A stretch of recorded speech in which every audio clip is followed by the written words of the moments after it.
رات کا وقت جب ہر طرف سکون چھا جاتا ہے، زمین پر خاموشی ہوتی ہے، آسمان کے دروازے کھلتے ہیں اور رب کائنات اپنے بندوں کو پکارتا ہے کوئی جو مجھ سے مانگے اور میں اسے عطا کروں۔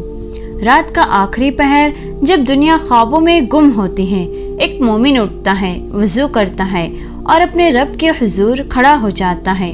یہ وقت ہے تہجد کا، یہ وقت ہے طاقت، سکون اور قرب الہی حاصل کرنے کا۔ یہ وہ لمحہ ہوتا ہے جب انسان کی دعائیں عرش تک پہنچتی ہیں اور تہجد کی نماز میں مانگی گئی دعاؤں کا اثر زندگی کو بدل سکتا ہے۔ تہجد کا وقت اللہ سے قریب ہونے کا بہترین وقت ہے۔ یہ وہ نماز ہے جو بندے کو اپنے رب سے مضبوط تعلق میں باندھتی ہے۔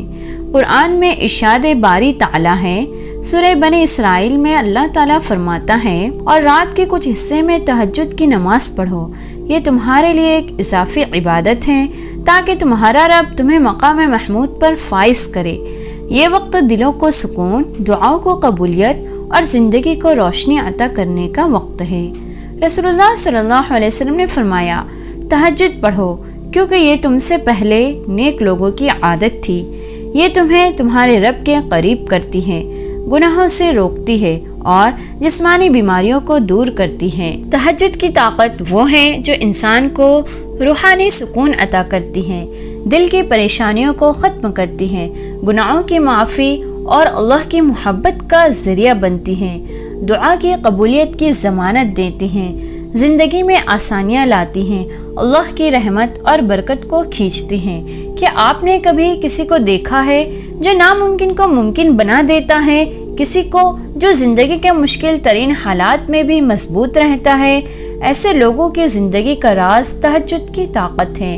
ایک شخص تھا جو شدید مالی مشکلات میں مبتلا تھا، ہر طرف سے دروازے بند نظر آتے تھے۔ ایک رات اس نے تہجد میں اللہ سے مدد مانگی، اپنے آنسوؤں کے ساتھ اپنی داستان سنائی۔ چند دن بعد اللہ نے ایسے راستے کھولے جن کا وہ تصور بھی نہیں کر سکتا تھا۔ یہ ہے تہجد کی طاقت۔ تہجد کی دعائیں وہ خزانہ ہے جو مومن کو ہر مشکل وقت میں سہارا دیتی ہے۔ تہجد وہ نماز ہے جس میں بندہ رات کے اندھیرے میں اپنے رب سے ملاقات کرتا ہے، وہ نیند سے بیدار ہو کر اپنے رب کے آگے جھکتا ہے۔ جب اللہ کی مدد تمہارے لیے آئے گی تب تمہارے آنسو، تمہارا تڑپنا ایسے خوشیوں میں تبدیل ہو جائے گا کہ بس تم حیران رہ جاؤ گے۔ بس غم نہ کرو، وہ لمحات دور نہیں جب معجزے ہوں گے، وہ لمحات دور نہیں جب اللہ تمہاری چاہت کو تمہارے نصیب کا حصہ بنا دے گا۔ اس کے ایک کن پر بچھڑے مل جاتے ہیں، ٹوٹے ہوئے دل جوڑ دیے جاتے ہیں، اس کے ایک کن پر ساری رکاوٹیں وسیلہ بن جاتی ہیں۔ اللہ کے آگے رونے والوں کے کام ایسے بنتے ہیں کہ پتہ بھی نہیں چلتا۔ آنسو اللہ کو بہت محبوب ہے، عاجزی والے، تڑپ والے۔ جب بندہ اللہ کے آگے روتا ہے تو تمام بند دروازے کھلنے لگتے ہیں۔ اللہ بہت مہربان ہے۔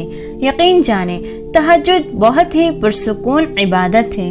اس کی کوئی اذان نہیں ہوتی، لیکن یہ دل کی اذان پر لبیک ہوتا ہے۔ رات کے آخری پہر بس آپ ہوتے ہیں اور آپ کا رب ہوتا ہے۔ تہجد ایک معجزہ ہے یقین والوں کے لیے، یہ ذریعہ ہے اپنے رب سے جڑنے کا۔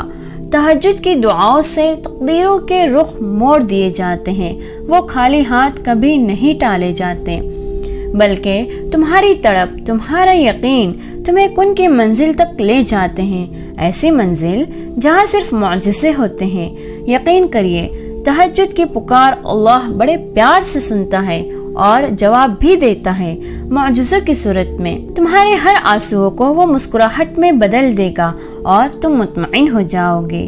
جب آپ اللہ پر یقین رکھتے ہیں تو پھر معجزے ہوتے ہیں، رکاوٹیں وسیلہ بن جاتی ہیں اور مقدر کی لکیریں بدل دی جاتی ہیں۔ لوگوں کی باتوں پر دھیان نہ دیں جو آپ کو ناامید کرتی ہیں، بلکہ اپنے رب پر بھروسہ رکھیں جو ہر چیز کو ممکن کرنے پر قادر ہے۔ یاد رکھیں تہجد میں مانگی گئی دعائیں رد نہیں ہوتی۔ رات کے اس وقت جب دنیا سو رہی ہو، آپ اللہ کے ساتھ جڑ جاؤ۔ تہجد وہ طاقت ہے جو آپ کو دنیا کی مشکلات سے بچاتی ہے اور آخرت میں کامیاب کرتی ہیں۔ تو آئیے آج ہی تہجد کو اپنی زندگی کا حصہ بنائیں اور اس کی طاقت کو محسوس کریں جو اللہ نے ہمیں عطا کی۔ جاتے جاتے میری دعا پر آمین کہتے جائے، اللہ کس کی آمین پر کن کہہ دے۔ اے میرے رب، تو ستار الغیوب ہیں، میری کوتاہیوں کو معاف فرما۔ اے رحمان و رحیم، میری پریشانیوں کو دور فرما۔ یا اللہ، میرے دل کی مرادیں پوری فرما اور مجھے اپنا قرب عطا فرما، اور سننے والوں کی بھی تمام تکلیفوں کو دور عطا فرما۔ آمین ثم آمین۔